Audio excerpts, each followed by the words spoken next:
ભગવતે વાસુદેવાય.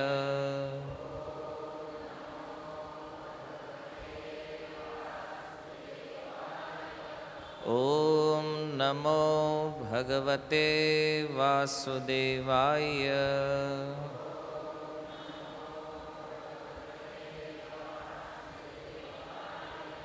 ઓમ નમો ભગવતે વાસુદેવાય.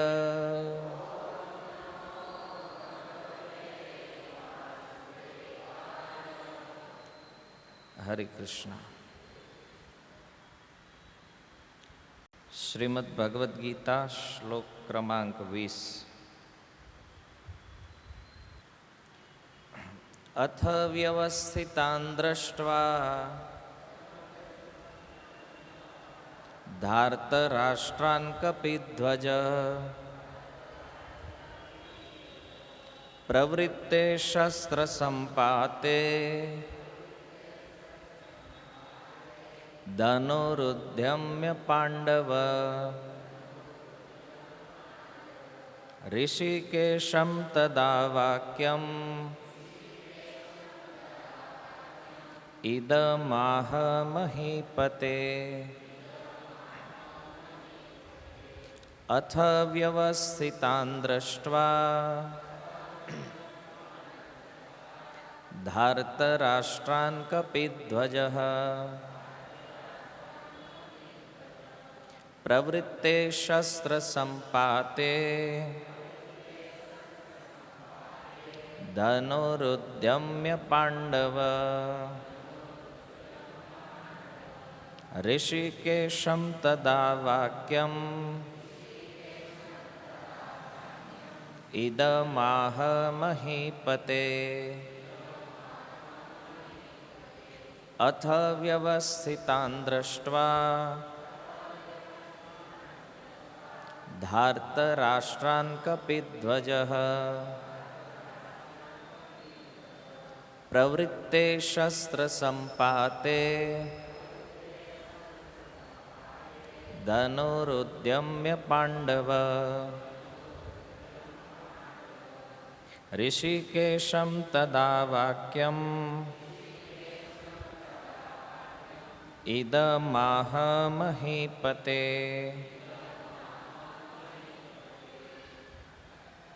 અથ ત્યાર પછી વ્યવસ્થિતાન સ્થિત દ્રષ્ટ્વા જોઈને ધાર્તરાષ્ટ્રાન ધૃતરાષ્ટ્રના પુત્રોને કપિધ્વજ જેના ધ્વજ પર હનુમાનજીનું ચિહ્ન છે તે પ્રવૃત્તે કટિબદ્ધ શસ્ત્ર સંપાતે તેના બાણ છોડવા માટે ધનુહો ધનુષ ઉદ્યમ્ય લઈને પાંડવ પાંડુપુત્રે અર્જુને ઋષિકેશમ ભગવાન કૃષ્ણને તદા ત્યારે વાક્યમ વચન ઇદમ આહ કહ્યા મહીપતે હે રાજા. અનુવાદ. તે વખતે હનુમાનજીના ચિહ્નથી અંકિત ધ્વજવાળા રથમાં આરૂઢ થયેલા પાંડુપુત્ર અર્જુને પોતાનું ધનુષ ઉઠાવ્યું અને તે બાણ છોડવા તૈયાર થયો. હે રાજન, ધૃતરાષ્ટ્રના પુત્રોને વ્યૂહમાં ગોઠવાયેલા જોઈને અર્જુને પછી ભગવાન શ્રી કૃષ્ણને આ વચન કહ્યા. ભાવાર્થ. યુદ્ધનો આરંભ થવાની તૈયારી જ હતી. ઉપરોક્ત કથનથી એવું જણાય છે કે પાંડવોના સૈન્યની અનપેક્ષિત વ્યૂહરચના જોઈને ધૃતરાષ્ટ્રના પુત્રો જરા નિરુત્સાહિત થયા હતા. કારણ કે યુદ્ધભૂમિ પર પાંડવોનું માર્ગદર્શન ભગવાન શ્રી કૃષ્ણના પ્રત્યક્ષ આદેશ અનુસાર થઈ રહ્યું હતું. અર્જુનના ધ્વજ ઉપર હનુમાનજીનું પ્રતીક પણ વિજયનું એક અન્ય ચિહ્ન છે. કારણ કે હનુમાનજીએ રામ તથા રાવણના યુદ્ધમાં રામની સહાય કરેલી અને ભગવાન શ્રી રામનો વિજય થયો હતો. અત્યારે અર્જુનની સહાય અર્થે તેના રથ પર રામ તથા હનુમાનજી બંને ઉપસ્થિત હતા. ભગવાન કૃષ્ણએ રામ પોતે જ છે અને જ્યાં જ્યાં ભગવાન રામ હોય છે ત્યાં ત્યાં તેમના નિત્ય સેવક હનુમાનજી તથા નિત્ય સંગીની લક્ષ્મી સ્વરૂપા સીતાજી પણ ઉપસ્થિત હોય છે. તેથી અર્જુનને કોઈ પણ શત્રુનો ભય રાખવાનું કારણ નહોતું. અને બધાથી વિશેષ વાત તો એ હતી કે ઇન્દ્રિયોના સ્વામી ભગવાન કૃષ્ણ માર્ગદર્શન આપવા પ્રત્યક્ષ રીતે ઉપસ્થિત હતા. એ રીતે અર્જુનને યુદ્ધ કરવાની બાબતમાં ઉત્તમ માર્ગદર્શન મળી શકે તેમ હતું. આવા શુભ સંજોગોમાં જેની વ્યવસ્થા ભગવાને પોતાના સનાતન ભક્ત માટે કરી હતી તેમાં નિશ્ચિત વિજયના લક્ષણો સ્પષ્ટપણે જણાતા હતા. શ્રીલ પ્રભુપાદ કી જય. સ્વાગતમ ઉપસ્થિત સર્વ વૈષ્ણવજન શ્રોતાગણ. શ્રીમદ ભગવદ્ ગીતાના 19 નંબર શ્લોકની જે ચર્ચા આપણે કરી, જેમાં પાંડવોના શંખનાદથી કૌરવોના હૃદય વિદીર્ણ થયા, તો એમાં ભયનું લક્ષણ સ્પષ્ટ દેખાય છે કે કૌરવ સેનાની અંદર પાંડવોની વ્યૂહરચના અને પાંડવોનો ઉત્સાહ અને સાથે સાથે પાંડવોનો જે શંખનાદ છે, સઘોષો ધાર્તા રાષ્ટ્રાણામ, આ શંખનાદની એવી અસર થઈ કે કૌરવો અભક્ત હતા અને એમને સહયોગ કરવાવાળા જે લોકો છે એ પણ અભક્ત હતા અને એટલા માટે એના હૃદયમાં ભય ઉત્પન્ન થયો છે. તો જો ભય કોના હૃદયમાં થાય છે? જે ભક્ત નથી. ભક્ત ક્યારેય ભયભીત થતો નથી, કારણ કે એ ભગવાનના શરણમાં હોય છે. તો કૌરવોના શંખનાદની પાંડવો ઉપર કોઈ અસર નથી, પણ પાંડવોનો જે શંખનાદ છે એ સૂચિત કરે છે કે ભગવાન શ્રી કૃષ્ણની ઉપસ્થિતિના કારણે આ એક વિશેષતા પાંડવોના પક્ષમાં દેખાઈ રહી છે. તો સંજય જે ધૃતરાષ્ટ્રને આ પ્રકરણનું વર્ણન કરી રહ્યા છે, સંજય ધૃતરાષ્ટ્રને સમજાવવા માગે છે કે આ બધા શ્લોકો જે એના દ્વારા કહેવાઈ રહ્યા છે, આ શ્લોકોથી એટલું તો નિશ્ચિત છે કે વિજય પાંડવોનો થવાનો છે. કારણ કે સાક્ષાત કૃષ્ણ એના પક્ષમાં છે. આ સૌથી મોટો પ્લસ પોઈન્ટ છે. બાકી ઘણા બધા લક્ષણો સંજય ઇંગિત કરે છે ધૃતરાષ્ટ્રને કે આ સંકેત જોવો તમે, આનાથી દેખાઈ રહ્યું છે વિજય કોનો થવાનો છે, તો એ તમારા પુત્રો સમજવા માટે તૈયાર નથી. બીજો એક ભાવ એ છે કે સંજય ભગવાનના ભક્ત છે. ભગવાન અને એના નિત્ય પાર્ષદ અર્જુન, આ બંને સામેની સેનામાં ઊભા છે.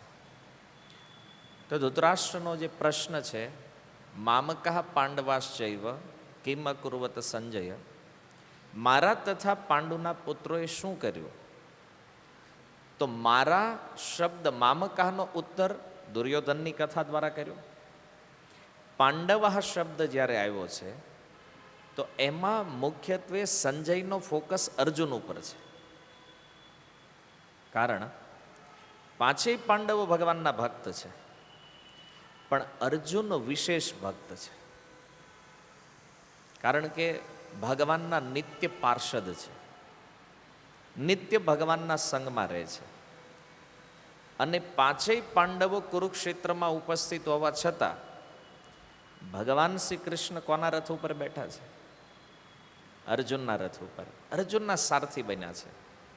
તો અર્જુન સાથેનો એ પ્રેમ સંબંધ જે સખ્ય ભાવમાં જોડાયેલો છે, અર્જુનના સખા છે ભગવાન.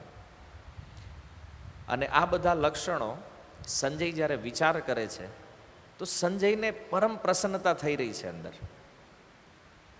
ભગવાનનું વર્ણન કરવામાં, એના શુદ્ધ ભક્તનું વર્ણન કરવામાં. અને એટલા માટે આ શ્લોકોની અંદર આ ભાવ જે છે ને, ભગવદ્ ગીતામાં આપણે એ ભાવને પકડવાનો છે. કારણ કે ગીતા સમજવા માટે આ ભાવ જરૂરી છે. જો આ ભાવ પકડમાં આવી જશે તો ગીતા સમજવું આપણા માટે સરળ બની જશે.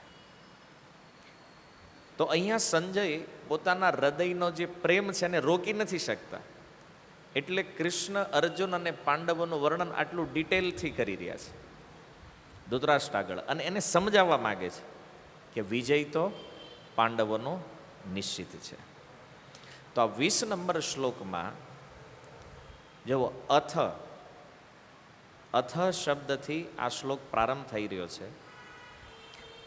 અને 18મા અધ્યાયની અંદર ઇતિ દ્વારા ભગવાનનો સંવાદ જે છે એ પૂર્ણ થઈ રહ્યો છે. તો અથ છે પ્રારંભ, ઇતિ છે સમાપન સંસ્કૃત ભાષા અનુસાર. તો અથથી લઈને ઇતિ વચ્ચે ભગવદ્ ગીતા છે એક. અને બીજો એક સંવાદ છે કે બીજા અધ્યાયના 11 નંબર શ્લોકથી લઈ અને 18મા અધ્યાયના 66 નંબર વચ્ચે પણ એક સંવાદ છે જે ભગવાન બોલ્યા છે. તો સંજયનો ફોકસ એ છે હવે કે ધૃતરાષ્ટ્રના પ્રશ્નના ઉત્તરમાં એણે કૃષ્ણ અને અર્જુનનો જે સંવાદ છે એ ધૃતરાષ્ટ્રને સંભળાવવો છે. હાલાકી ધૃતરાષ્ટ્રને એ સાંભળવા અરે કોઈ મતલબ નહોતો કે કૃષ્ણ શું બોલ્યા છે, અર્જુનની શું જિજ્ઞાસા. એને તો એ જોવાનું હતું કે યુદ્ધ થયું છે કે નહીં, અને જો થયું છે તો ન્યા શું થયું છે, મારા પુત્રોની સ્થિતિ શું છે. ધૃતરાષ્ટ્રનો ફોકસ એમાં છે. જ્યારે સંજય એક અલગ દિશામાં લઈ જઈ રહ્યા છે. પણ શીલ પ્રભુપાદજીએ પ્રારંભમાં લખ્યું એમ કે ધૃતરાષ્ટ્ર કેવલ આંખથી આંધળો છે એવું નથી, એની બુદ્ધિ પણ અંધ છે. નહીતર સંજયની વાત સમજાવી જોઈએ ને કે આ કૃષ્ણ અર્જુન બાજુ જ વારંવાર સંકેત કરે છે, એનો મતલબ શું છે, નથી સમજમાં આવતું.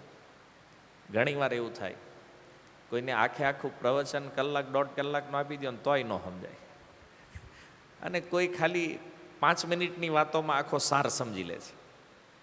હે ને? તો એ તો હવે જેવી બુદ્ધિ ક્ષમતા છે, જેવી જ્ઞાન ગ્રહણ કરવાની જિજ્ઞાસા છે, એના ઉપર ડિપેન્ડ છે.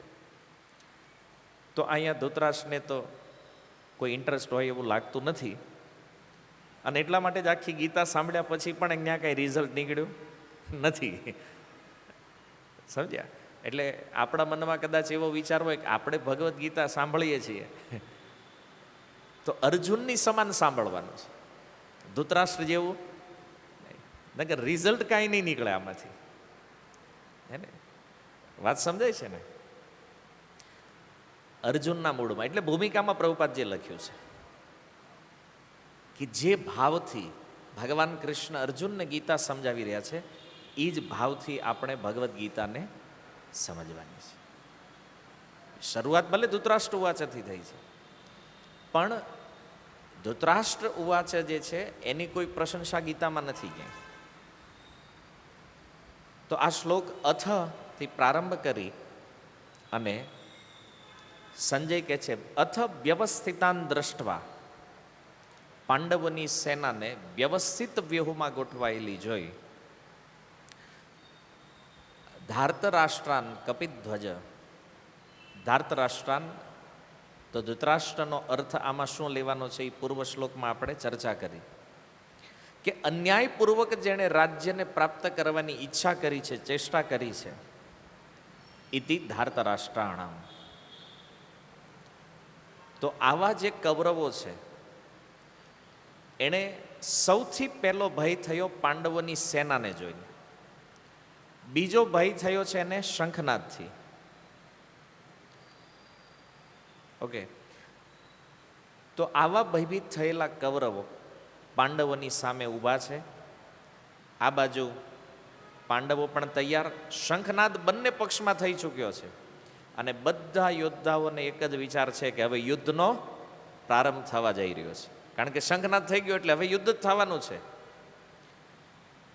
પણ એ સમયે કંઈક ઘટના એવી બની છે જેનું વર્ણન સંજય એક સંકેત આ શ્લોકમાં આપી રહ્યા છે. તો બંને સેનાઓ જ્યારે સુવ્યવસ્થિત યુદ્ધ માટે તૈયાર છે એ સમયે અર્જુનનું એક વિશેષણ આપતા કહે છે કપિધ્વજ. અર્જુનના રથનું વર્ણન તો આપણે સાંભળ્યું, દિવ્ય અશ્વ છે, દિવ્ય રથ છે, દિવ્ય શસ્ત્ર છે એની પાસે, અગ્નિદેવ અને ઇન્દ્રદેવ દ્વારા પ્રાપ્ત. એ રથની વિશેષતામાં એક વિશેષતા છે ધજા, અને એ ધજાની ઉપર હનુમાનજીનું ચિહ્ન લાગેલું છે. ખાલી ચિહ્ન નથી, પેન્ટિંગ નથી, સ્વયં હનુમાનજી ધજામાં બિરાજમાન છે. અને એટલા માટે અર્જુનનું એક નામ કપિધ્વજ છે. જેના રથની ધજામાં હનુમાનજી મહારાજ બિરાજમાન છે એને કપિધ્વજ કહેવામાં આવે છે અર્જુનને. તો એક પ્રશ્ન એ થાય કે હનુમાનજી અહીંયા ક્યાંથી આવ્યા? મહાભારતમાં હનુમાનજીની એન્ટ્રી કેમ થઈ ગઈ? કારણ કે એ તો ત્રેતા યુગના વ્યક્તિ છે અને મહાભારતના યુદ્ધમાં અર્જુનના રથ ઉપર સવાર થવાનું કારણ શું છે? તો એક તો આપણે જાણીએ છીએ કે 7 ચિરંજીવીઓ જે છે, ક્યાંક 8નું પણ વર્ણન શાસ્ત્રોમાં છે. તો આ 7 ચિરંજીવીઓમાં એક હનુમાનજી મહારાજ છે. એટલે ચારો યુગ પર તાપ તુમ્હારા, ચારેય યુગમાં હનુમાનજી મહારાજ વિદ્યમાન છે. કે ન કેવલ ભગવાન રામ જ્યારે ત્રેતા યુગમાં આવ્યા છે, એમ ચારેય યુગમાં હનુમાનજીની વિદ્યમાનતા રહે છે. તો આવા હનુમાનજી મહારાજ એની ભેટ પાંડવોથી કેવી રીતે થઈ અને પાંડવો સાથે હનુમાનજી મહારાજનો સંબંધ શું છે?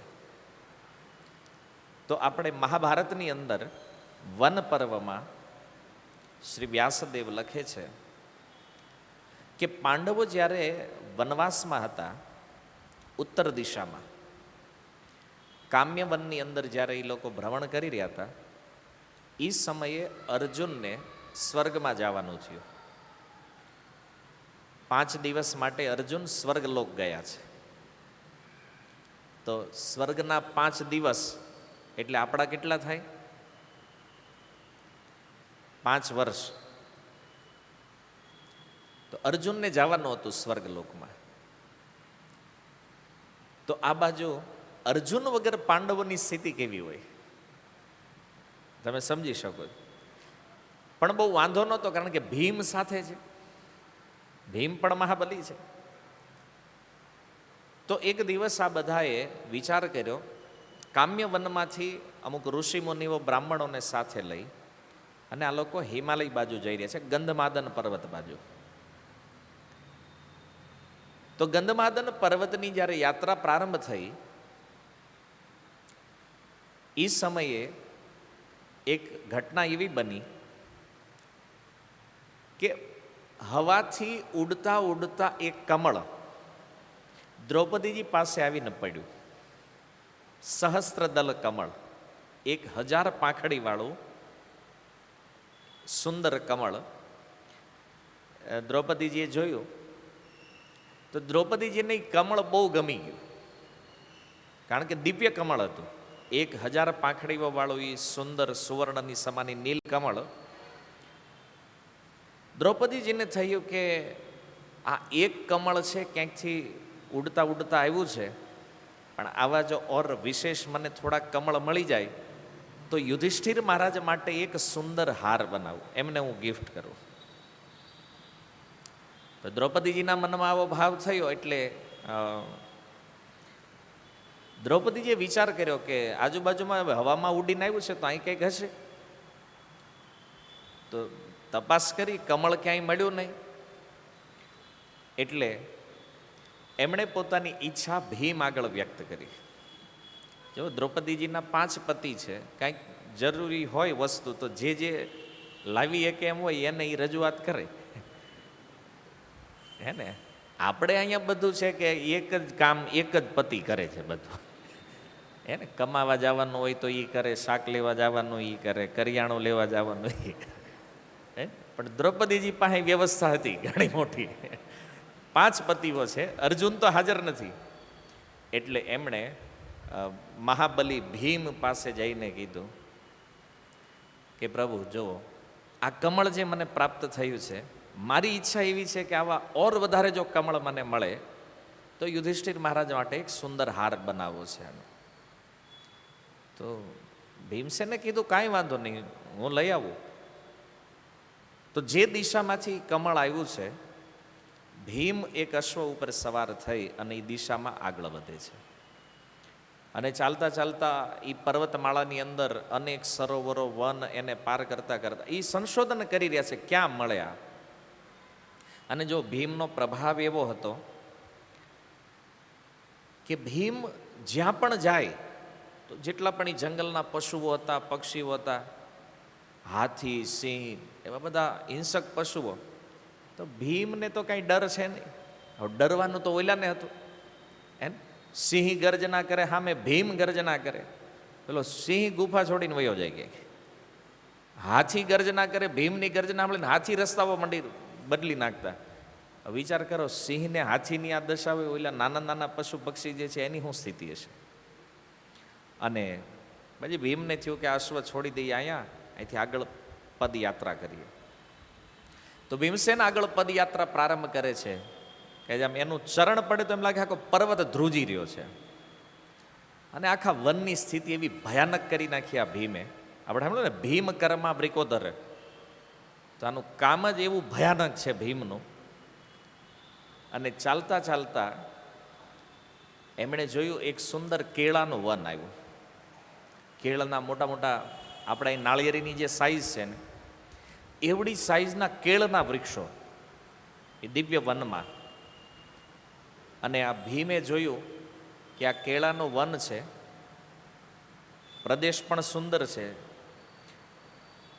તો અહીંયા તો કોઈ પશુ પક્ષી તો બહુ, કારણ કે એ તો ડરીને બિચારા ભાગી ગયા હતા, કેળાના ઝાડને ઉપાડ્યા. અમુકને એ તો જાણો છો ને, એટલે એનું મૂળ એટલું મજબૂત નથી, ઘડીક આમ ઉખાડીને ફેંકે ને ઘડીક આમ ફેંકે, એને આખું વન તહેસ નહેસ કરી નાખ્યું. અને ભીમ જોવે છે કે હજી સુધી કમળ ક્યાંય દેખાતા નથી. અને આવી રીતે ત્યાંથી થોડા આગળ વધે તો કદલી વનમાં એનો પ્રવેશ થયો છે. કદલી વન મતલબ મુખ્યત્વે જ્યાં કેળાના વન છે આ બધા, એને કદલી વન કહે છે. તો કદલી વનમાં જેવી એન્ટ્રી થઈ ભીમની, અને એ સમયે ભીમ જે માર્ગ ઉપરથી આગળ જઈ રહ્યા હતા ને, એ સ્વર્ગલોકના પ્રારંભિક માર્ગમાંનો એક માર્ગ છે. મતલબ પૃથ્વી ઉપરથી સ્વર્ગમાં જવું હોય તો એ રસ્તેથી એન્ટ્રી થાય. અને એ સમયે એ વનમાં હનુમાનજી મહારાજ ત્યાં બિરાજમાન હતા, કદલી વનમાં, જ્યાં ભીમસેન પહોંચ્યા. હનુમાનજી મહારાજે જોયું કે ભીમ આવે છે, પણ આ રસ્તેથી જો ભીમ આગળ વધશે તો એના જીવનમાં મોટું સંકટ આવે એમ છે, કારણ કે એ છે મનુષ્ય રૂપ. અને અહીંયાથી આગળ જો દેવતાઓના ક્ષેત્રમાં પ્રવેશ થશે તો ભીમનું તાંડવ જોઈ લીધું હનુમાનજી મહારાજે. આખા વનને ભયભીત કર્યું હતું, આ ઝાડવા આમ તેમ ઉખાડીને નાખી દીધા હતા, આ તોફાન જોયું ભીમનું. તો હનુમાનજી મહારાજે વિચાર કર્યો કે આની શક્તિને નિયંત્રિત કરવી જરૂરી છે.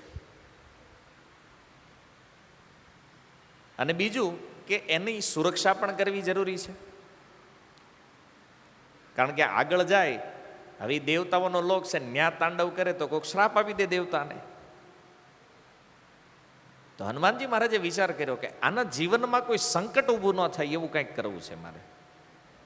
અને એટલા માટે એ જે માર્ગ છે એ માર્ગ ઉપર હનુમાનજી મહારાજ બેસી ગયા. એક વિશાળ શિલા ઉપર આડા હોઈ ગયા ને પૂંછડી લંબાઈ દીધી, માર્ગમાં અવરોધ રૂપમાં. તો ભીમ ચાલતા ચાલતા જ્યારે ત્યાં પહોંચે છે તો એક વસ્તુ તમે જુઓ, આપણા શાસ્ત્રોમાં એક નિયમ છે કે કોઈ વસ્તુ કે વ્યક્તિને ક્યારેય ઓળંગીને જવાય નહીં. કોઈ બેઠા હોય, સૂતા હોય તો આપણે એને આમ ઓળંગીને જતા હોય તો આપણા વડીલો ના પાડતા હતા કે ભાઈ એને ઓળંગાય નહીં.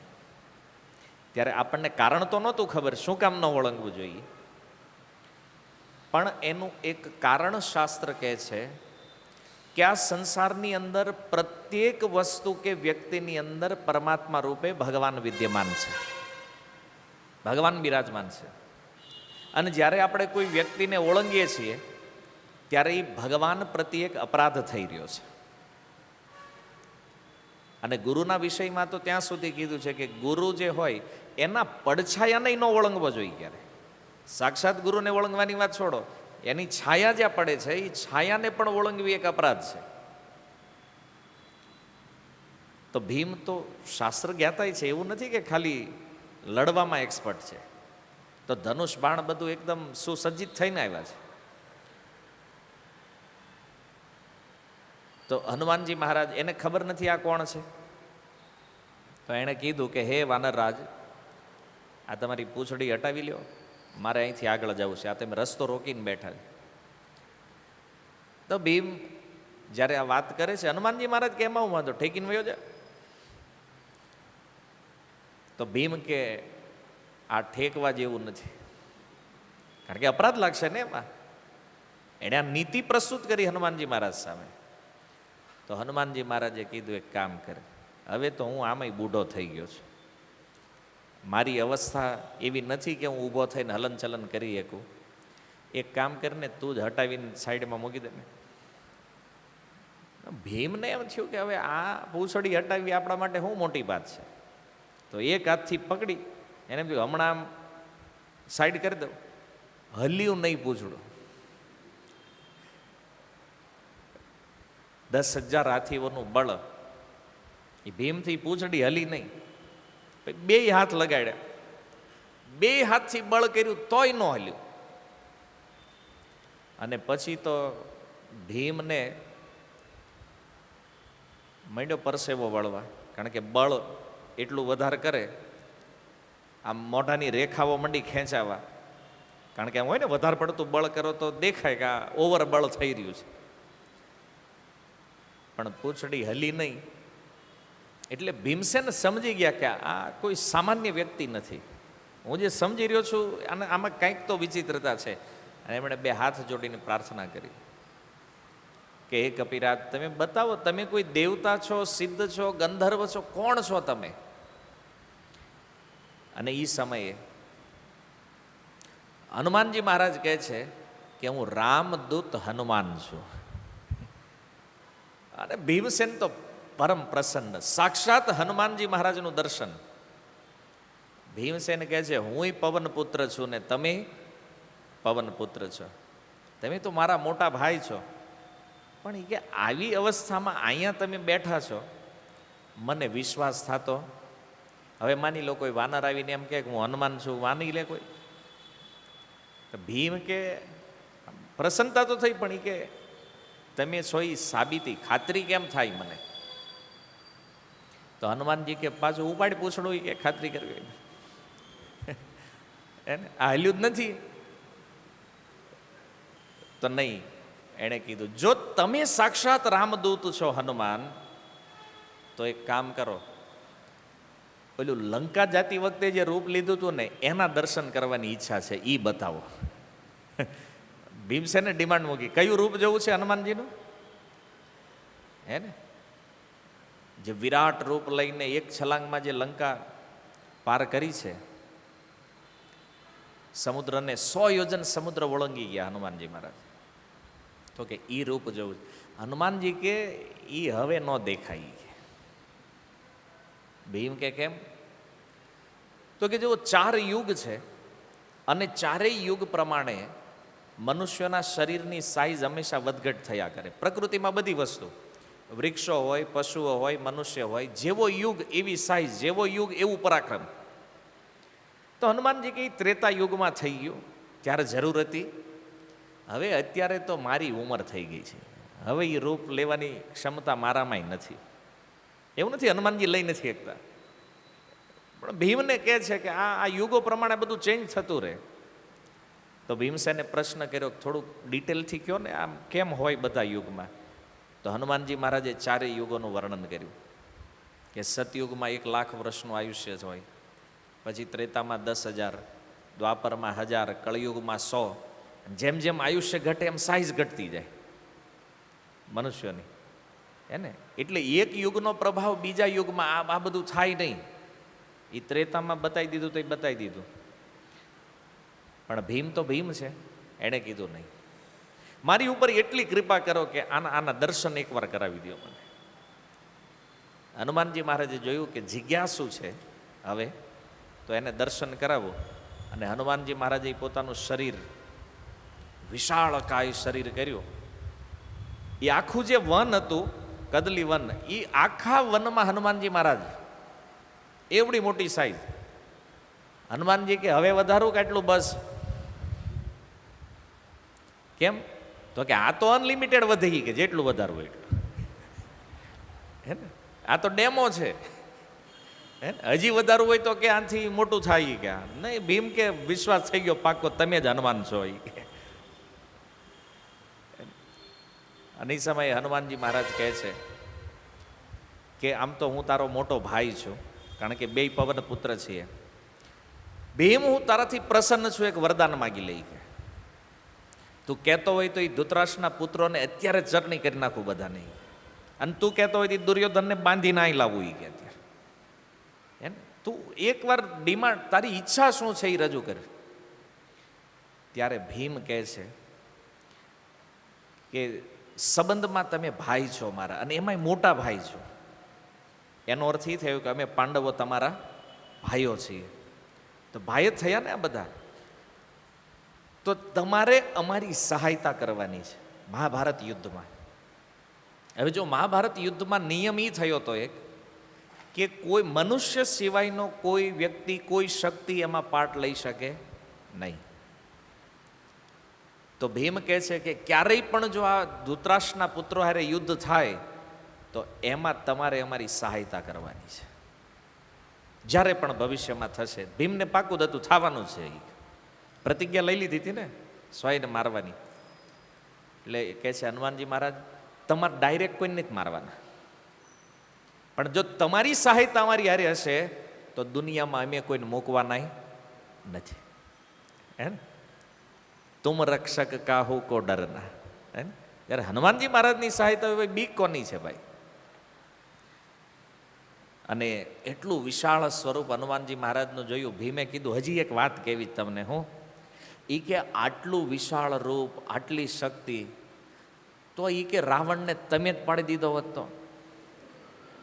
આ ખોટું ભગવાન રામ ન્યા ઠેઠ ગયા અને આ બધી માથાકૂટ જે થઈ, તમારી અંદર સામર્થ્ય છે કે તમારો એક પ્રહાર રાવણ ખમી શકે નહીં. આ તમારું સ્વરૂપ જોતાથી લાગે છે કે રાવણને તો તમે આમ મુઠ્ઠીમાં લઈ લ્યો, ઘડી માર્યો કેમ નહીં તમે? ત્યારે હનુમાનજી મહારાજ બહુ સુંદર ઉત્તર આપે છે. અને આ શિક્ષા એક સમજવા જેવો વિષય પણ છે. તમે જુઓ, રામ અને હનુમાન, તો રામ ભગવાન છે, હનુમાનજી મહારાજ ભક્ત છે. તો ઘણીવાર કથાઓની અંદર એવું લાગે કે ભગવાન રામ કરતાં પણ હનુમાનજીનું સામર્થ્ય વધારે છે. ભીમ કહી રહ્યા છે કે રાવણને તમે એમના પાડી દેતા, આટલી મહેનત કરવાની જરૂર નહોતી ત્યાં ભગવાન રામને, અને તમે એના સેવક છો રામના. તો સેવક છો તો કામ તો તમે કરી શકતા હતા.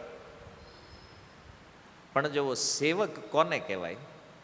જે સ્વામીની ઈચ્છાને જાણતો હોય. હનુમાનજી મહારાજ કહે છે કે ભીમ, તારી વાત બિલકુલ સત્ય છે, હું રાવણને મારી શકું, સામર્થ્ય છે મારી અંદર, પણ જો હું રાવણને મારી નાખું ને તો આ જગતમાં ભગવાનનો યશ પણ મરી જાય. પણ ભગવાને રાવણને માર્યો તો જેવો મનુષ્યોની અંદર ભગવાન રામનો યશ ફેલાણો છે. એવું નથી કે રામની અંદર સામર્થ્ય નથી. હનુમાનજીની અંદર જે બળ આવ્યું છે ને એ રામની કૃપાથી જ આવ્યું છે. પણ જો લીલા તત્વ એવું છે ને કે ક્યારેક ક્યારેક લોકો આમાં કન્ફ્યુઝ થઈ જાય. એને એમ લાગે કે રામમાં શક્તિ ઓછી, હનુમાનમાં વધારે છે, હે ને?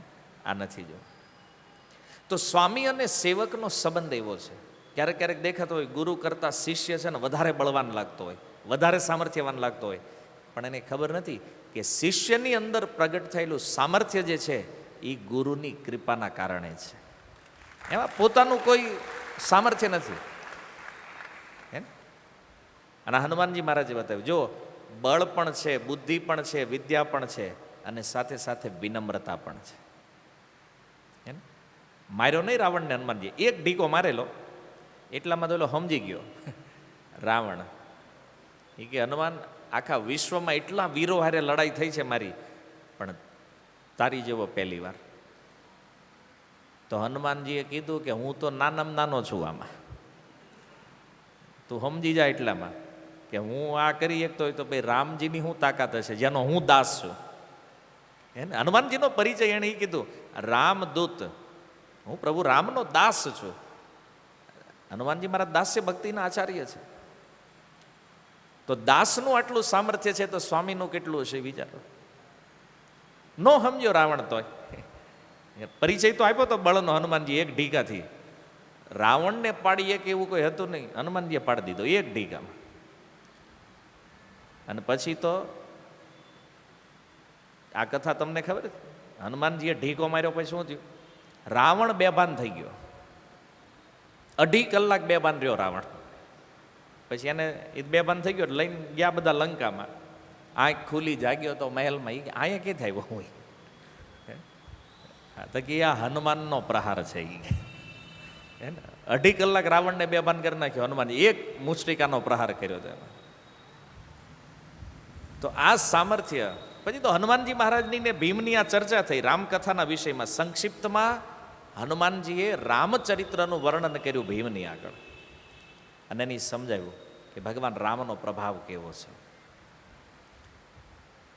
અને વરદાનના રૂપમાં ભીમે કીધું કે બસ તમારી સહાયતા અમારે જોઈએ છે, અને તમારી સહાય હશે તો અમારા માટે કોઈ કાર્ય અસંભવ નથી. પછી ભીમસેન કહે છે કે તમે સહાયતા કરવા આવશો, પણ કઈ રીતે આવશો? ખબર કેમ પડે અમને કે તમે આવી ગયા છો? ત્યારે કે શત્રુઓની સેનામાં જઈ અને તું ગર્જના કરજે, અને તું જ્યારે ગર્જના કરીશ ને ત્યારે હારે હુંય ગર્જના કરીશ. વિચાર કરો, એક તો ભીમની ગર્જના એટલી ભયાનક ને એમાં હનુમાનજીની ભેગી થઈ. અને મહાભારત તમે વાંચો તો એમાં ક્લિયર છે કે ભીમ જ્યારે ગર્જના કરતા ને તો ઓલા શત્રુ પક્ષમાં અમુકને એમના હાર્ટ એટેક આવી જતા, નન્યાન મરી જતા ગર્જના સાંભળી. અમુકના મળમૂત્ર છૂટી જતા એમના. એવી ભયાનક ગર્જના હતી. અને આ બે ભેગા થયા, બે ભાઈ.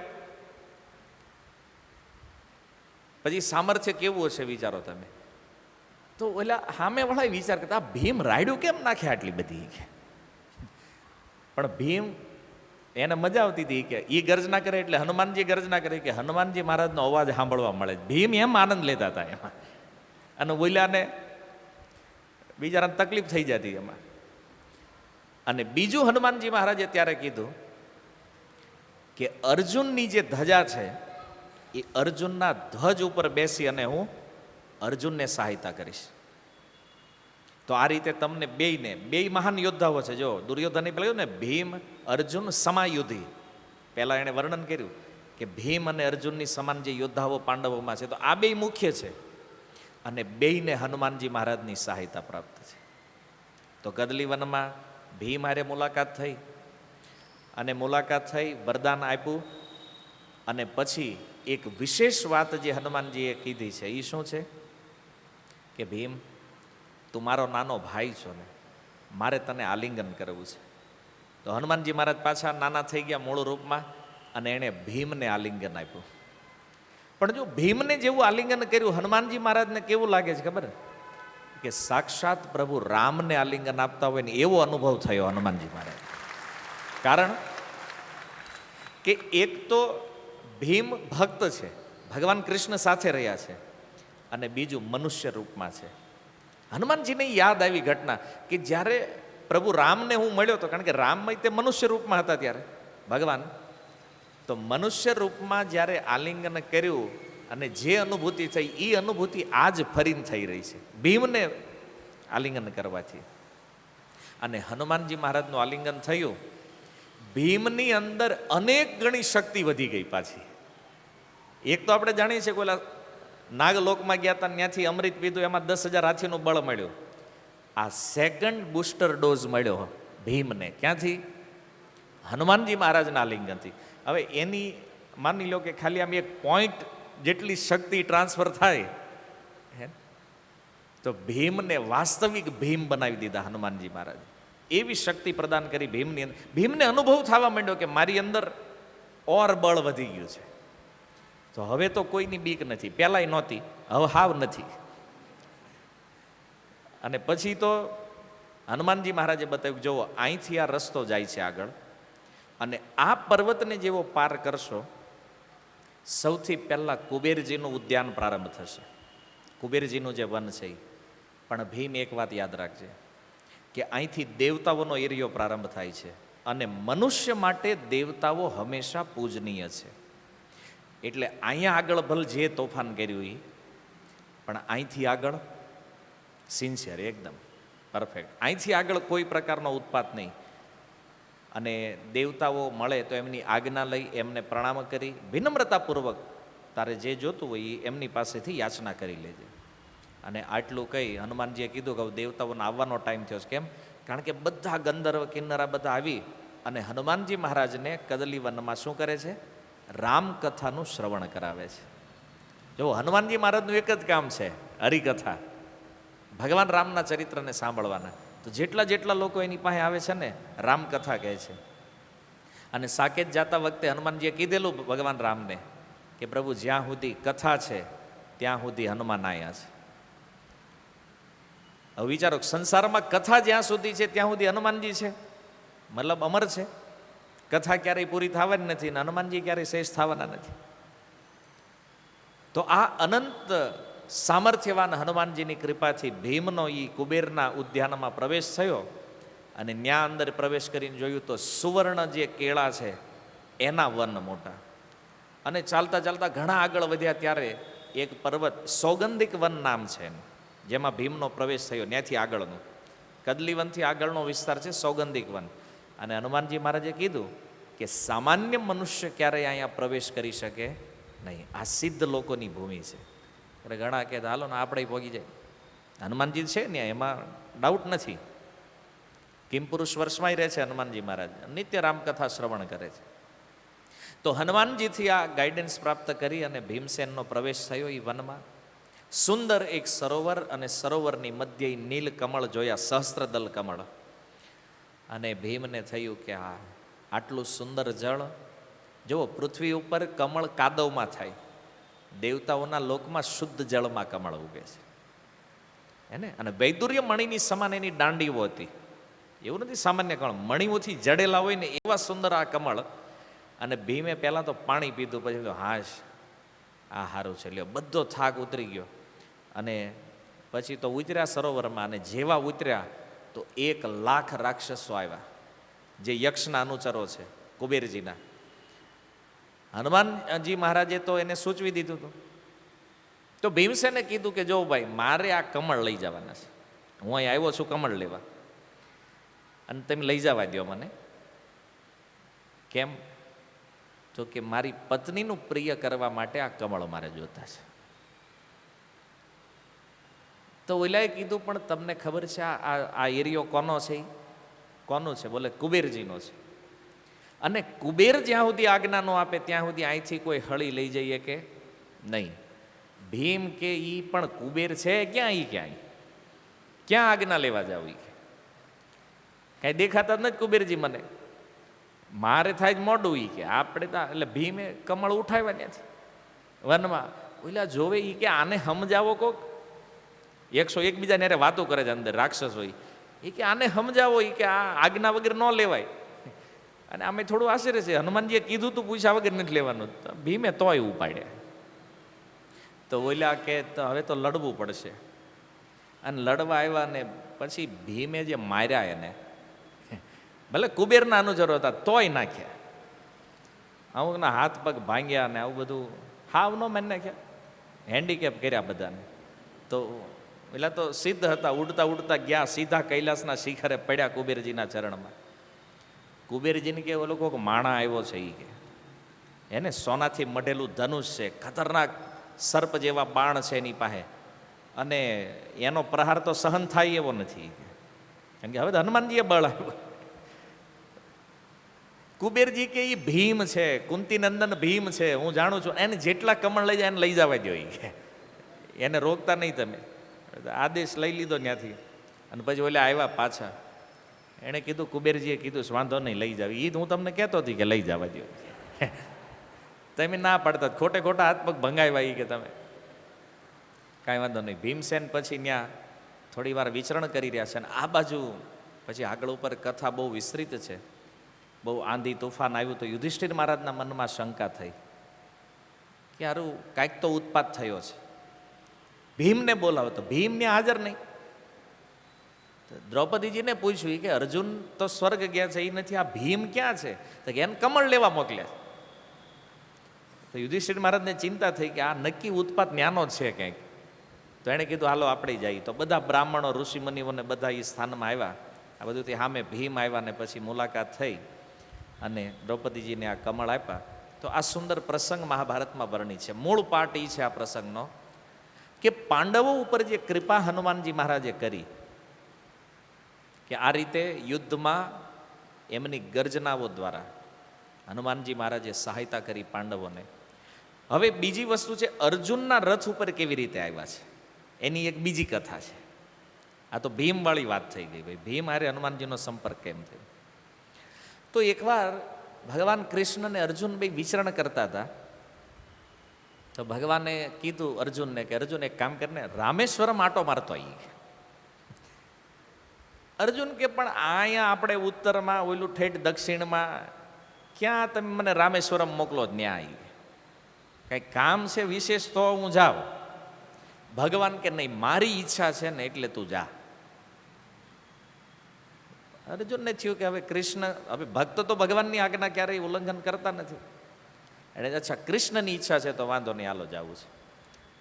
તો અર્જુન આવે છે રામેશ્વરમ, અને રામેશ્વરમની અંદર સમુદ્ર તટે ફરે છે. તો એણે સેતુ બંધ જોયો. ભગવાન રામે જે પુલ બનાવ્યો હતો ને,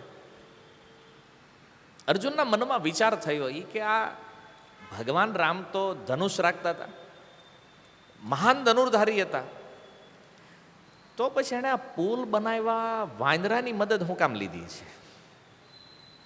અર્જુનના મનમાં એવો વિચાર આવવા માંડ્યો એ બ્રિજને જોઈને. એ કે આ બાણથી પુલ બનાવી નાખ્યો હોત અને આમ પાર કરી દીધા હોત તો હોય ને, ઘણી વાર વિચાર કરતા કરતા વ્યક્તિ પોતાની હારે વાતો કરવા માંડે.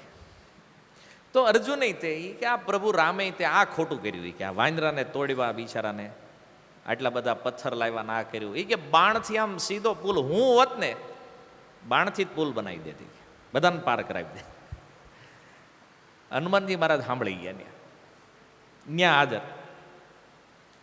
હનુમાનજી મહારાજે કીધું, એ ભાઈ અહીંયા તો કોણ છો તું? એ કે હું ગાંડીધારી અર્જુન. અર્જુને પૂછ્યું તમે કોણ છો? એ કે રામદૂત હનુમાન, સાક્ષાત ઈ હું છું. તો અર્જુન કે એક વાત મને એ જણાવો, એ કે આટલા મોટા સામર્થ્યવાન તમે તો રામની હારે હતા, અને આટલા મોટા ધનુર્ધારી આ મહેનત કરાય પુલ બાંધવા હાટું? જો બાણથી પુલ બનાવી દીધો હોત ને, આમ પાર કરાવી દીધો, શું વાંધો હતો? એ ભગવાન રામનું કેવું ઐશ્વર્ય દેખાત, બાણથી બનાવ્યો પુલ. હનુમાનજી કે અર્જુન એ રહેવા દે વાત બધી ભાઈ, એ ભગવાન ભગવાન છે, એણે કર્યું હોય કંઈક વિચારીને જ કર્યું હશે ને. તો એ કે ના ના, એ કારણ કે અર્જુનને થોડું અભિમાન થઈ ગયેલું એની ધનુર્વિદ્યાનું, કે મારી જેવો શ્રેષ્ઠ ધનુર્ધારી કોઈ નથી. અર્જુન કે હું હોત ને તો બનાવી દેત પુલ. પણ હનુમાનજી કે તને ખબર છે એ ત્રેતા યુગ વાળા એ વાંદરા જોયા જ તે, એ તારા બાણના પુલ ઉપર એલો પગ મૂકે ને ત્યાં પાતળ ભેગો કરી નાખી. કાંઈ જેવા તેવા વાનર નહોતા, કારણ કે હનુમાનજી આમ તો નોર્મલ રૂપમાં હતા. પણ એને કીધું પેલા ત્રેતાની સાઈઝ તને ખબર નથી અર્જુન, એટલે તું આવી વાત કરે છે. અને જો લાઈવ જોયા હોત ને તે તો તને એવું લાગે કે આ ન કરે, એ ભગવાને કર્યું એ બરાબર છે. તો અર્જુન માનતા નથી, નહીં અત્યારે બનાવી એકું પુલ કે હું બાણથી. હનુમાનજી કે તું પુલ બનાવી નાખ, એ બધાને જ બોલાવવાની જરૂર નથી, હું એકલો કાપીશ ખાલી આ પુલ, અત્યારે ઉકલી જાય અહીંના. હવે અર્જુનને ચેલેન્જ લાગી, તો અર્જુને કીધું કે સારું હાલો, હું આ સમુદ્ર ઉપર બાણથી પુલ બનાવી દઉં છું, તમારે એની ઉપર ઊભા રહેવાનું, અને જો પુલ તૂટી જાય તો મારે અગ્નિ સમાધિ લેવાની, નહીં તો તમારે લઈ લેવાની. હનુમાનજી કે આ જવાનો થયો લાગે છે. જો છે બે ભક્ત ભગવાન, પણ હનુમાનજી દાસ્ય ભક્તિના આચાર્ય છે ને, એટલે જ્યારે જ્યારે કોઈ ભક્તને અભિમાન થાય ને તો ઉતારવા હાટુ હનુમાનજીનો પ્રયોગ કરે ભગવાન. કારણ કે એ તો વિનમ્ર સેવક છે, એટલે અભિમાન આવવાનો ચાન્સ એમાં નથી બહુ હનુમાનજીમાં. અને બાકી અન્ય કોઈ ભક્તમાં આવે ને તો હનુમાનજીને કામે લગાડે ભગવાન. આ લીલા ભગવાને જ ગોઠવી રાખી. તો અર્જુને બાણ માર્યું અને એક જ બાણથી અદ્ભુત પુલ રચના કરી દીધી સમુદ્ર ઉપર. કીધું આવો હનુમાનજી મહારાજ. હનુમાનજીનો આમ અંગૂઠો અડ્યો ને બ્રિજને તો પુલ વહી ગયો પાતાળમાં. અર્જુનને આશ્ચર્ય કે પુલ હાવ ગાયબ કરી નાખ્યો આણે, એક બાણ દેખાતું નથી આમાં. હનુમાનજી કે હું કહેતો જ પહેલા તું સમજ, હવે મારા એક અંગૂઠા અડાડવાથી આ પુલ તારો પાતાળ વયો ગયો છે, તો અમે ઓલા બધા હોત તો શું થાય? કારણ કે હનુમાનજીને ખબર હોય ને કે આપણી નાતના જે છે એ. તો અર્જુન કે કાંઈ નહીં, હવે તો ભાઈ ક્ષત્રિય છે, વચન લીધું છે એટલે પછી પૂરું તો કરવું જ પડે. ચિતા તૈયાર કરી મોટી, અને અર્જુન અગ્નિ સમાધિ લેવાની તૈયારી, મનમાં વિચાર કરે પ્રભુ રક્ષા કરજો, શું થાય હોય અહીં મોકલી દીધો છે રામેશ્વરમ હવે એને. અને ભગવાનને થયું કે જવું પડશે, નકર આ અર્જુન ઉકલી જાય ક્યાંય શરતમાં. તો ભગવાન એક બ્રાહ્મણનો વેશ લઈને આવે છે ત્યાં આવી, અને કીધું કોણ છો તમે બે? કે હું અર્જુન છું ગાંડીધારી. હનુમાનજી મહારાજ કે હું હનુમાન છું, બોલો શું કરો છો બે અહીં? આ ચિતા બનાવીના શું છે બધું, એટલે આખો પ્રસંગ કીધો કે ભાઈ આવી શરત લાગી હતી અમારી વચ્ચે, અને એમાં અર્જુન જે છે એ હારી ગયા છે એટલે એ અગ્નિ સમાધિ લે. તો ભગવાને કીધું એ નો હાલે, એ કે સાક્ષી કોઈ હતો એ કે આમાં તમે કે એકલા એકલા બે વાત કરી, આનું સાક્ષી કોણ છે? અર્જુન હાર્યા છે એનું સાક્ષી કોણ છે? યાર સાક્ષી તો કોઈ નથી કે, તો ફરીને ટ્રાય કરો એ કે હવે હું સાક્ષી રહીશ કે વચ્ચે ભગવાન કે. તો અર્જુને કીધું કાંઈ વાંધો નહીં કે હાલો એકવાર ઓર ટ્રાય કરી.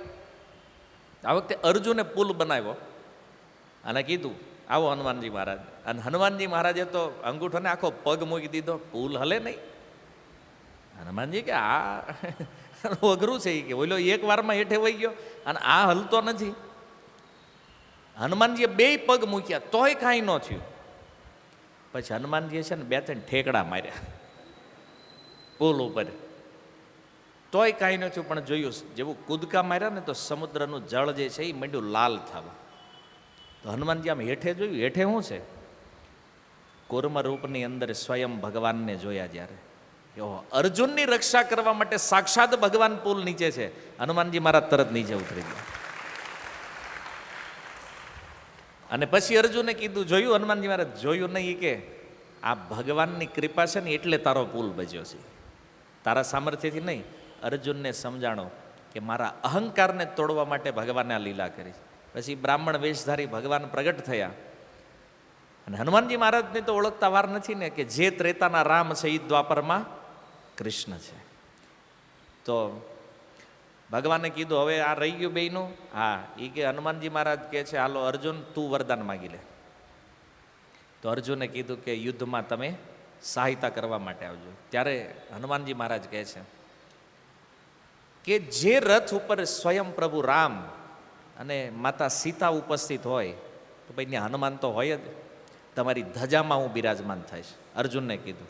અને ત્યારથી અર્જુનની ધજાનું ચિહ્ન બન્યું છે હનુમાનજી મહારાજનું, એટલે અર્જુન કપિધ્વજ નામ એનું થયું છે.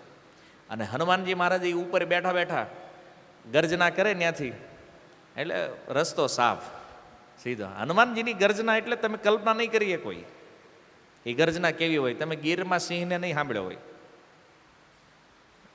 તોય ઘડીક આમ તેમ થઈ જાય, સિંહની ગર્જના અચાનક થઈ ગઈ હોય હે ને.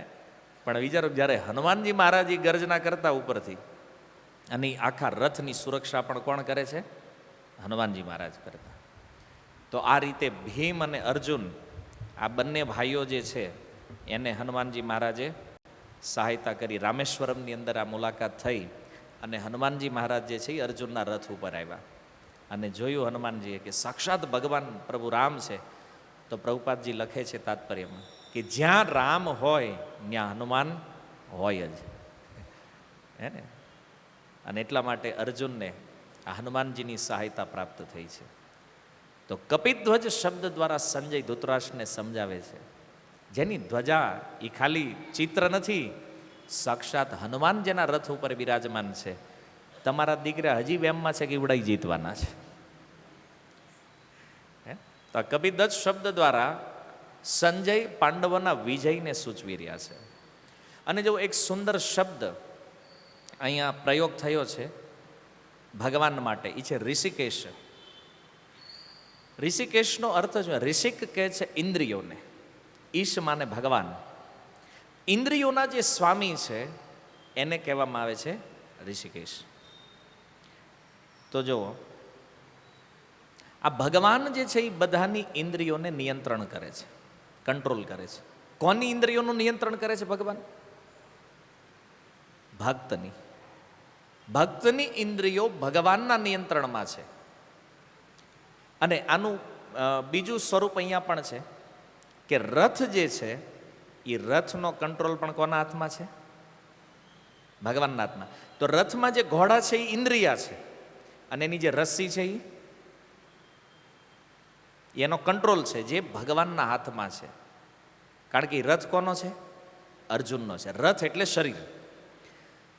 તો જે ભગવાનના ભક્ત બને છે એનો કંટ્રોલ ભગવાન પોતાના હાથમાં લઈ લે છે.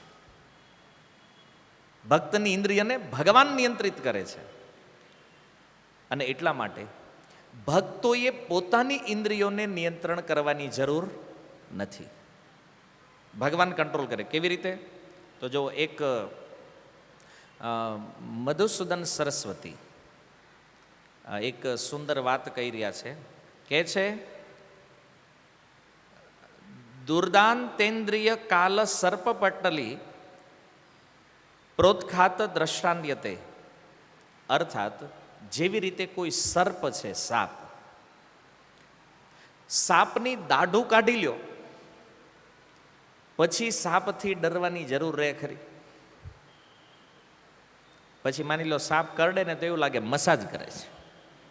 દાંત નીકળી ગયા પછી એની જે ઝેરવાળી દાઢ જે છે એ કાઢી નાખો, પછી સાપના કરડવાનો કોઈ ભય નથી અને એનાથી કોઈ ડરતું પણ નથી.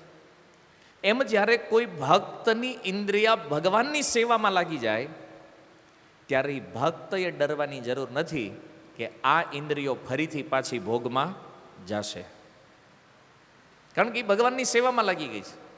વિષય બાજુ ખેંચાવાની જે દાઢો હતી એ ભગવાને કાઢી લીધી. એટલે ઇન્દ્રિય ભોગમાં જાય ને એટલે ભક્તએ એટલે ડરવાની જરૂર નથી કે ભગવાનના નિયંત્રણમાં આવી ગયા છીએ તો આપણને ભોગમાં રુચિ ક્યારેય થવાની નથી. શું કામ નહીં થાય એ કહું? કારણ કે ભગવાનની સેવામાં જે ઇન્દ્રિયો લાગી જાય આ ઇન્દ્રિયોમાં ભોગ કરવાનું સામર્થ્ય રહેતું નથી, શક્તિ જ નથી રહેતી. કારણ કે એની શક્તિ જે છે કેવલ કૃષ્ણની સેવા માટે વપરાય છે. એટલે એ માયાની સેવા ક્યારેય કરીએ કે નહીં, કારણ કે દાઢ જ ભગવાને કાઢી લીધી. એટલે વારંવાર પ્રભુપાદ કહે છે ઇન્દ્રિયોને કૃષ્ણની સેવામાં લગાડો. તો આનો સૌથી મોટો બેનિફિટ એ થશે કે આપણી ઇન્દ્રિયોનો કંટ્રોલ કોના હાથમાં આવશે? ભગવાનના હાથમાં. અને કંટ્રોલ જો ભગવાનના હાથમાં આવી ગયો તો પછી ક્યારેય ભોગમાં જવાનો ચાન્સ રહેવાનો, ઇન્દ્રિયમાં સામર્થ્ય જ નહીં રહે ભોગ કરવાનું. જુઓ કેટલી સુંદર વ્યવસ્થા ભગવાને આપી છે એના ભક્તોને. એટલા માટે ગીતામાં આગળ ઉપર ભગવાને કીધું છે નમે ભક્ત્યા પ્રણશ્યતે, અર્જુન મારા ભક્તનો ક્યારેય વિનાશ થતો નથી. એટલા માટે કારણ કે એણે પોતાની બધી જ ઇન્દ્રિયો મારી સેવામાં લગાડી દીધી છે. અને એટલે આવી મારી સેવામાં લાગેલી ઇન્દ્રિયોને હું ક્યારેય વિષયોમાં જવા દેતો નથી. કેટલી અદ્ભુત વાત કરે છે ભગવાન. અને ભક્ત જ્યારે ભગવાનની સેવામાં લાગી જાય ને પછી ચાહવા છતાં ભગવાનની સેવા છોડી શકે નહીં. જે રિયલ સેવા કરવા માંગે છે, દંભ કરવાવાળાની વાત નથી, છટકી જવાવાળાની વાત નથી. રિયલ સેવાનો જે મૂળ જેની અંદર છે એના માટે ભગવાન કહે. ગોપીઓનું ઉદાહરણ જોઈ લો. ગોપીઓ પ્રાર્થના કરે છે કે હે કૃષ્ણ, થોડી વાર તો તમારું સ્મરણ બંધ કરાવો. કેમ? આ કંઈક કામ કરી લઈ થોડું. જો એને પોતાની ઇન્દ્રિયો કામમાં લગાડવી છે, પણ કૃષ્ણમાં એવી ઇન્દ્રિયો લાગી છે કે ચાહવા છતાંય ગોપીઓ કૃષ્ણમાંથી ઇન્દ્રિયોને ખેંચી અને એના કામમાં લગાવી શકતી નથી. આપણે ધક્કા મારી મારીને કૃષ્ણમાં લગાડવી છે, ત્યાં ટકતી નથી. આપણે પ્રોબ્લેમ એ છે. અહીંયા જો ગોપીઓ કૃષ્ણમાંથી હટાવીને સંસારમાં લેવાની ટ્રાય કરે છે, નથી આવતી. અને આપણે સંસારમાંથી એમાં લગાડવાની ટ્રાય કરે, આમાં જ આવે જ પાછી. કારણ કે આ ઋષિકેશ શબ્દના અર્થને જો આપણે આત્મસાત કરી લેશું તો સમજાશે કે કૃષ્ણ સેવાનું કેટલું મોટું ફળ છે. ઇન્દ્રિયોને આ ભગવાન નિયંત્રિત કરી લે ને, પછી તમારા મનમાં ઈચ્છા થાય ને પાપ કરવાની તો એ થાય. સાપ વિચાર કરે ખારું આજ તો કોકને બટકું ભરવું, પણ દાંત જ નથી ભાઈ. એને શું કરે?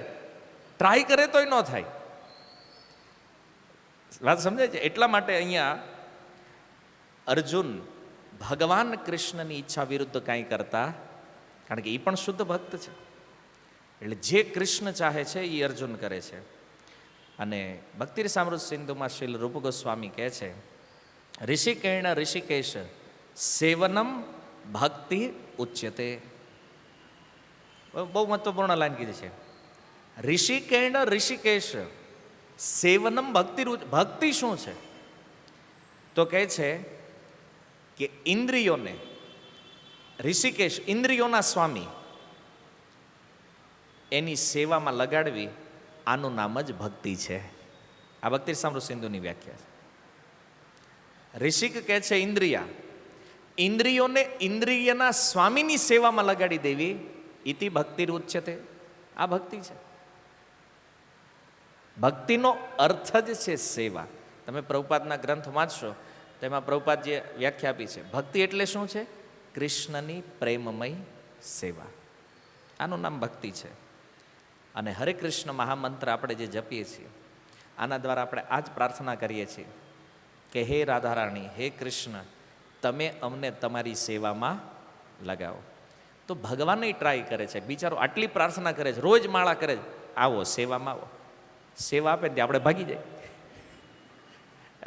તો ભગવાને કે યાર ખરા ખેલાડીઓ છે મોટા, પ્રાર્થના રોજી કરે. મહામંત્ર જપવાનો અર્થ શું છે? કે હે રાધા, હે કૃષ્ણ, તમે અમને તમારી સેવામાં લગાડો. ભગવાન કે દૌત કરતો જ નથી. તો આવી રીતે ઇન્દ્રિયા સંયમિત નહીં થાય. પૂર્ણ રૂપેણ કૃષ્ણ જ્યારે જ્યારે સેવાનો અવસર આપે છે તો એ કૃષ્ણની સેવામાં લાગવું જોઈએ. આ સૌથી શ્રેષ્ઠ ભાવ છે. તો આ શ્લોકની અંદર સંજય કપિધ્વજ શબ્દ અને ઋષિકેશ શબ્દ દ્વારા એક સુંદર ભાવ ધૃતરાષ્ટ્રની સામે પ્રયુક્ત કરે છે કે ધૃતરાષ્ટ્ર, તમે અને તમારા દીકરા ગમે એટલું મથી લ્યો, પણ અર્જુન બાણ છોડવા માટે તૈયાર છે. બંને સેનાઓનો શંખનાદ થઈ ગયો છે, તો હવે તો યુદ્ધ જ પ્રારંભ થવાનું છે. તો અર્જુને શું કર્યું? પોતાનું ગાંડી ઉઠાવ્યું. ગાંડી ઉઠાવી અને બાણ છોડવા માટે તૈયાર થયા અર્જુન. અને ત્યારે એ ધાર્તરાષ્ટ્રન શબ્દ દ્વારા કહે છે કે અર્જુનને ગાંડી શું કામ ઉઠાવ્યું? કીધું, મહીપતે, હે રાજા, તમારા દીકરાઓને સામે જોયા ઉભેલા. જોજો, અર્જુને ડાયરેક્ટ ભીષ્મ અને દ્રોણને જોયા એવું નથી. પહેલા કોને જોયા છે? કૌરવોને. ધાર્તરાષ્ટ્રાન શબ્દ એના માટે છે કે એ સામેની સેનામાં 100 કૌરવોને ઉભેલા જોયા અને અર્જુનનું લોહી માંડ્યું ઉકળવા. એ કૌરવોને જેવા જોયા એટલે અર્જુને ગાંડી ઉઠાવ્યું. ચાલો હવે તૈયારી છે, આને જ મારવાના છે, ફાઇનલ છે. અર્જુનને એમાં કોઈ વાંધો નહોતો.